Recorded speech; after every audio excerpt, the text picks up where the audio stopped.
여호와께서 모세에게 이르시되 이제 내가 바로에게 하는 일을 너가 보리라.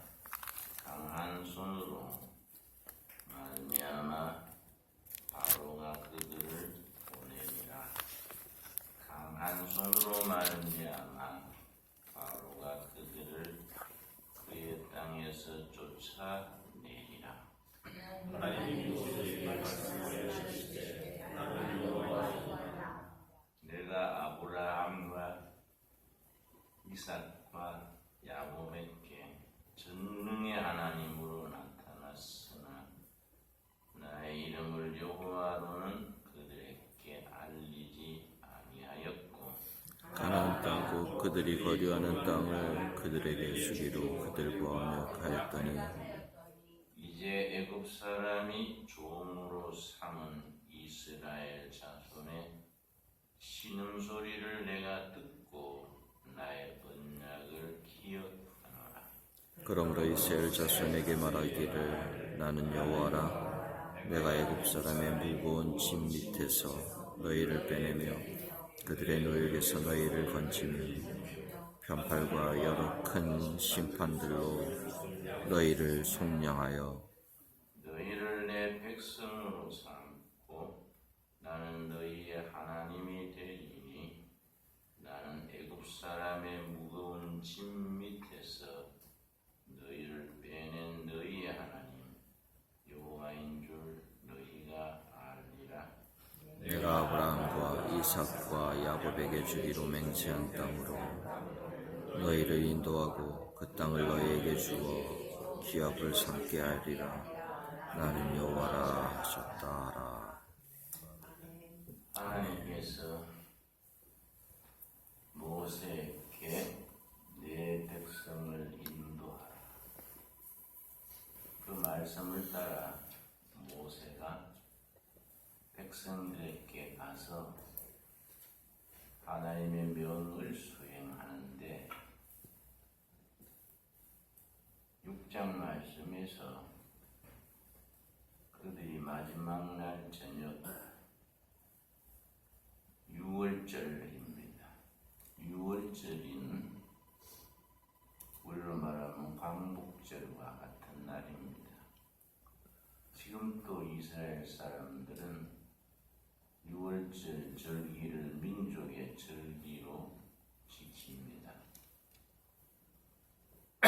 그들은 이스라엘 민족은 세 가지 절기가 국민적 축제 절기로 지키고 있습니다. 첫째가 애굽 종살이에서 해방된 6월절, 둘째가 광야 40년간 그 사막길을 행진하던 기념을 일주일간 지키는 초막절 혹은 장막절 그럽니다. 장막 천막 치고 살았다고 초막절이라 합니다. 천막은 천막인데 광야 사막에 천막에 자재가 없으니까 활력수, 참나무나 오동나무 같은 잎이 넓은 활력수 잎을 따서 거기에 나무 껍질을 실로 삼아서 얼기설기 꿰매서 천막을 치고 살았다고 풀천막 초막절입니다. 지금도 그 사람들은 1년에 2주간 초막절을 국민적 절기로 지키는데 모든 하는 일을 중단하고 직장에도 휴가를 다 내서 사막으로 들어갑니다. 그 사막에다가 초막을 치고 일주일간 가족이 지냅니다. 그 초막을 칠 때 한 가지 원칙이 있습니다. 방바닥에 누워서 하늘의 별이 보여야 됩니다. 사막 한쪽은 틔워놓는 거지요. 그 자녀들에게 역사 교과서로 쓰는 겁니다. 우리 조상들이 40년 광야 사막을 행진할 때에 이렇게 엉성하게 하늘이 보이는 그런 천막을 치고 살았다. 반드시 한쪽 누탱이를 타서 별이 보이게 그렇게 지냅니다. 6월절 날 당일이 되면 6월절 식탁을 마련합니다. 거기에 식구가 5명이면 잔을 한 사람당 5개, 잔을 20개를 준비해서 잔마다 와인을 조금씩 붓습니다. 그래서 식탁을 먹으면서 호주가 역할을 합니다. 먼저 6월절 이야기로 자식들에게, 가족들에게 읽어줍니다. 그 이야기를 사가라, 신학에서 사가, SAGA, 사가. 사가란 말은 이야기란 말입니다. 6월절 이야기, 광야 사막 이야기, 불임절 이야기, 아브라함 이야기, 사가로 전해져 옵니다. 저는 30살에 청계천 빈민촌에 들어가서 빈민들 선교를 하는데 철학과의 조교로 1년 있다가 가서 자꾸 설교를 하는데 철학 얘기가 나오고 하니까 그 주민들이 졸아요.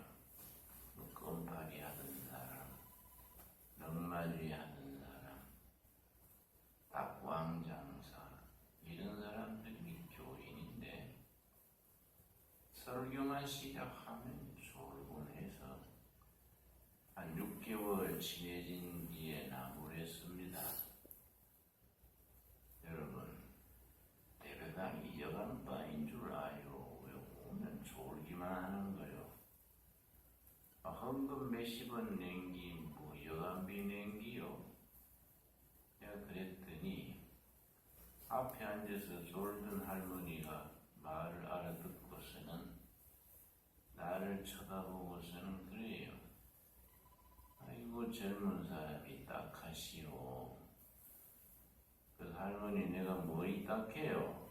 그랬더니 우리를 존다고 나무래는 것 같은데 앞에서 재우면서 존다 그러면 어떡하요? 그래서 할머니 내가 뭐 자장가를 불렀어요. 잠자는 약을 먹였어요.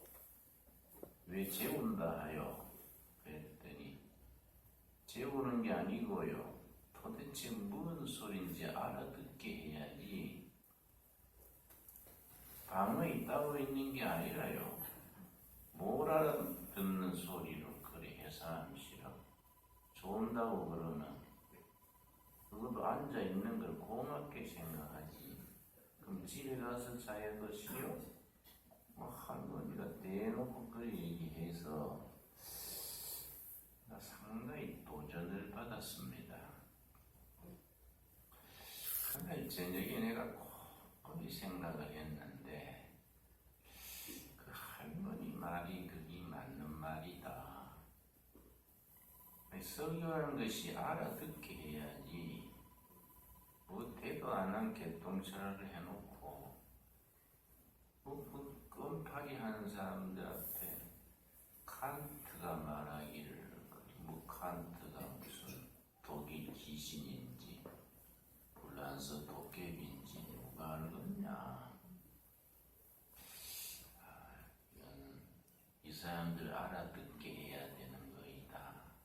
그래서 내가 애초에 빈민촌까지 철학책을 잔뜩 갖고 들어온 것 자체가 이건 내가 잘못한 거다. 그날 저녁에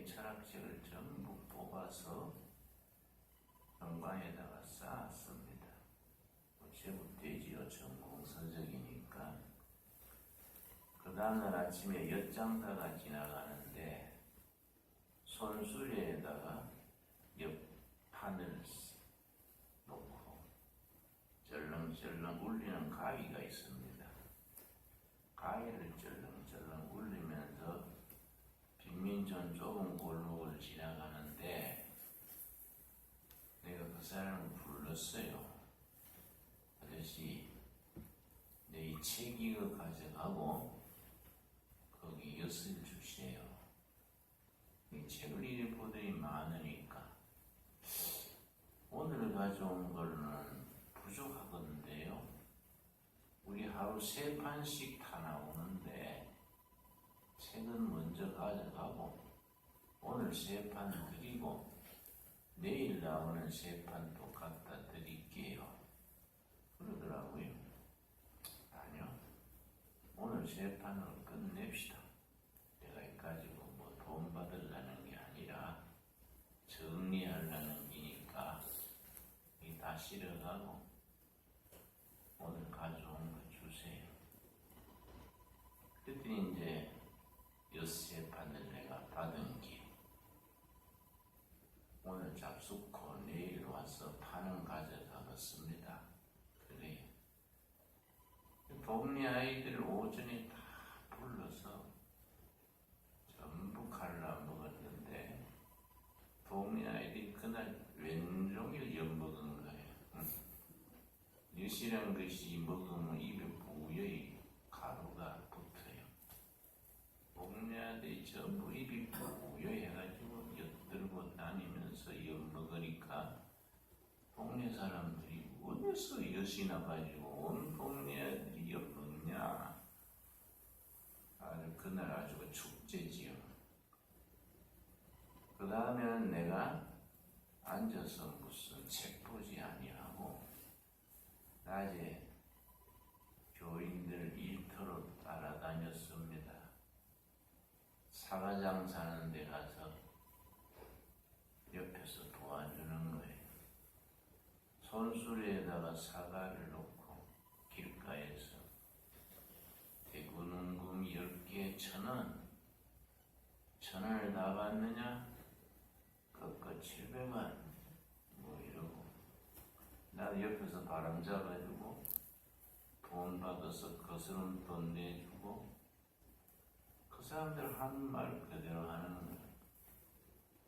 단무지 닭광 장사하는 사람 옆에 가서 그냥 중국집마다 단무지를 배달해요. 그 이제 오르막에 밀어주고 또 중국집 가서 돈 계산도 해주고 그렇게 지내니까 그 사람들의 생활 언어가 따로 있어요. 빈민촌은 빈민 문화가 있고 청년들은 청년 문화가 있습니다. 그 지역 사는 사람들은 지역 언어가 다릅니다. 그 언어를 몸으로 익혀서 설교할 때도 그대로 하는 거지. 베드로 그 골 때리는 사나이여, 그 배씨들이 그 문제라니까? 뭐 이러고,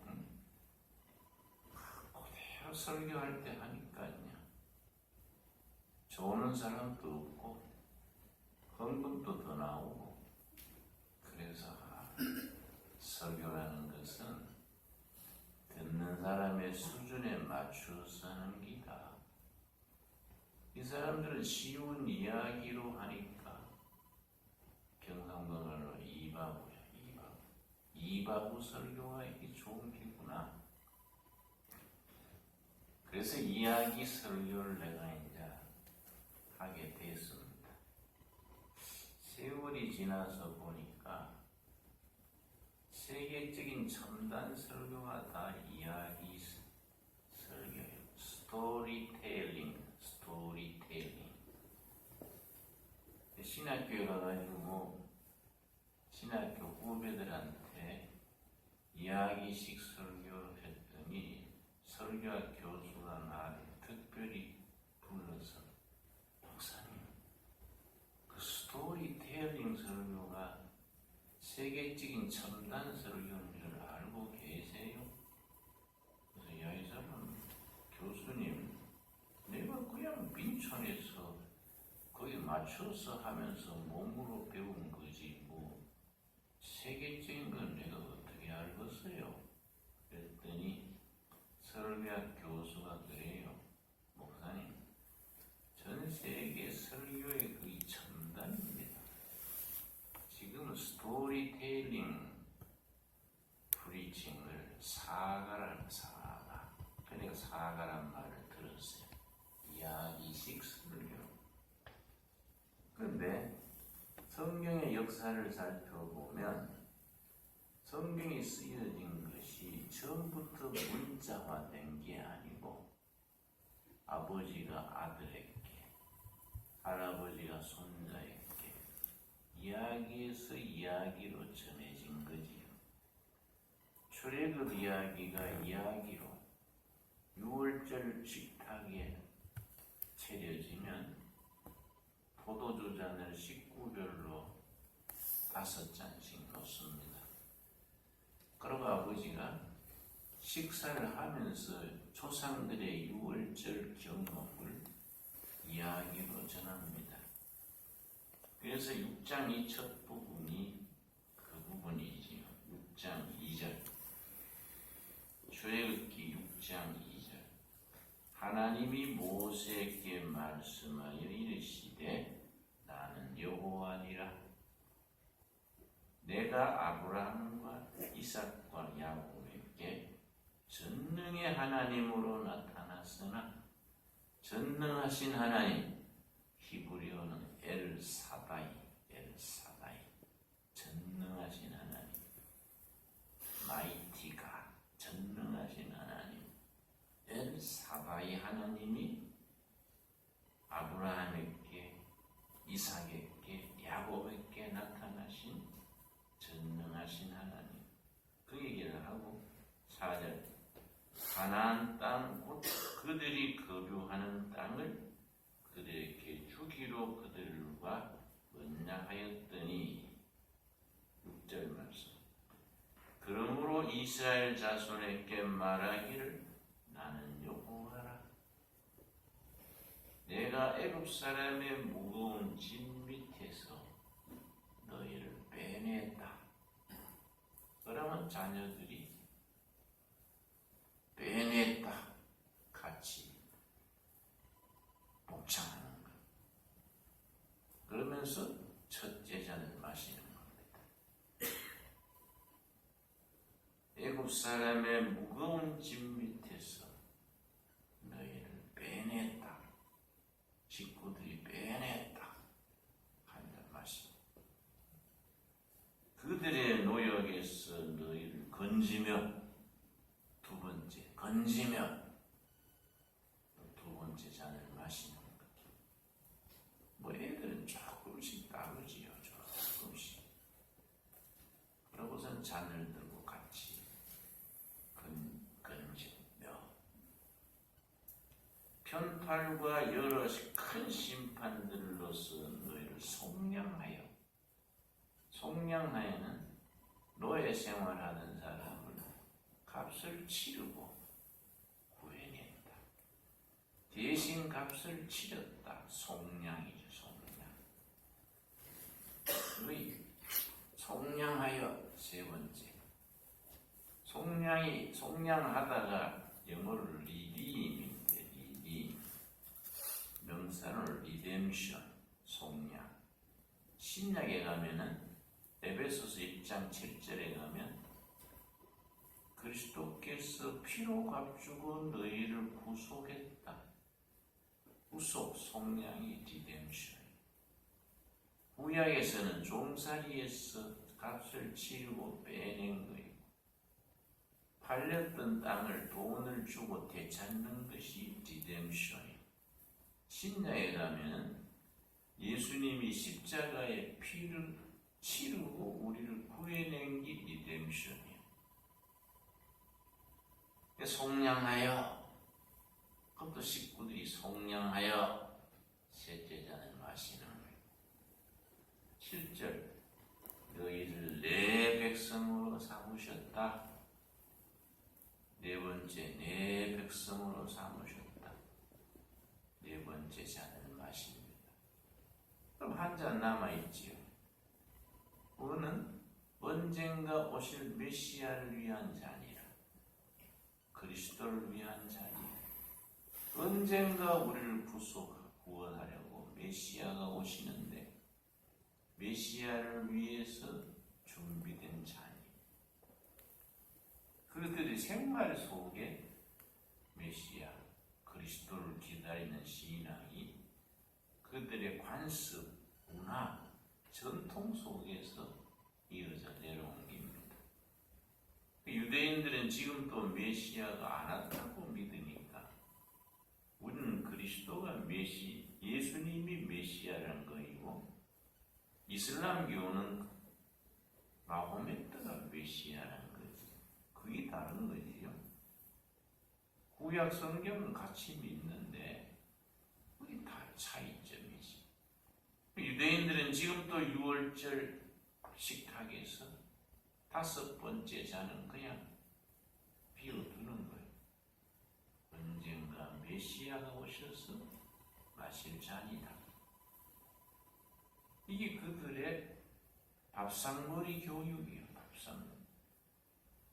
이야기에서 이야기로, 역사에서 역사로, 사건과 사건으로. 6월절 식탁은 전 가족이 공통으로 식사를 하면서 그렇게 이야기에서 이야기로 전해지는 겁니다. 그런 역사 속에서 하나님의 역사를 몸으로 익히는 겁니다.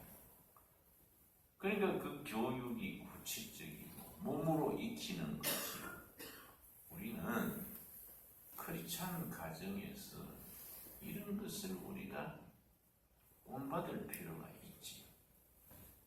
요새는 바빠가지고 아버지 새벽에 나가버리고 애들 늦잠 자다가 지발로 가버리고 일주일에 한 번도 가족 예배도 없고 6월절이 와도 명절이 와도 뭐 그냥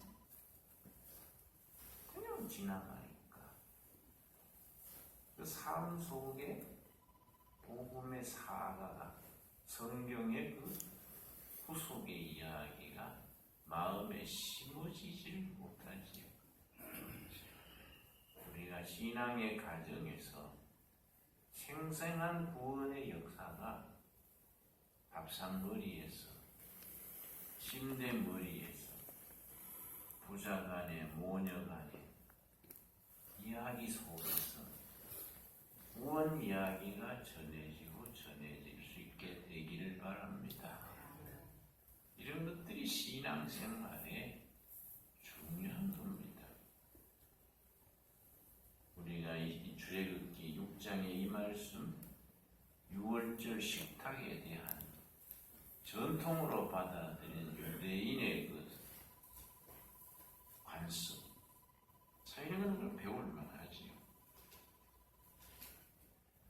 그 6월절 이야기가 이제 출애굽기 12장에서 이제 메시지로 나옵니다.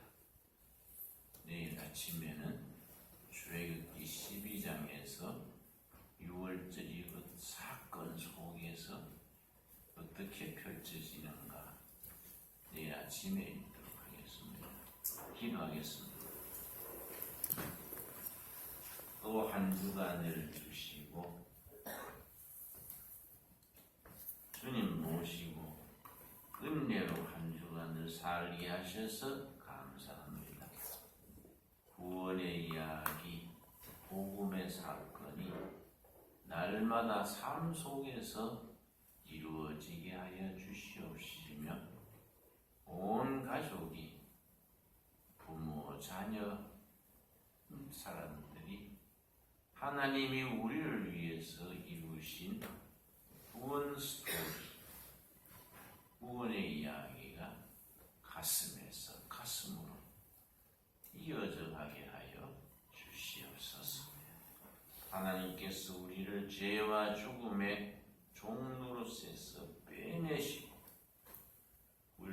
지시며 값을 치르고 속량하셔서 하나님의 백성 삼으신 그 위대한 구원 역사를 감사드립니다. 구원받은 백성으로서 합당하게 살게 하여 주시옵소서. 세상 사람들이 살아가는 것과 구별되는 거룩한 삶을 살게 하여 주시옵시며, 이 새벽에도 우리 마음속에 간절한 기도 제목이 있습니다. 그 기도가 응답받아 할렐루야 하나님께 영광 돌리며 우리 마음의 기쁨이 충만케 하옵소서. 온 가족이 주님을 호주로 모시고 세상살이에서 당하는 시련, 역경,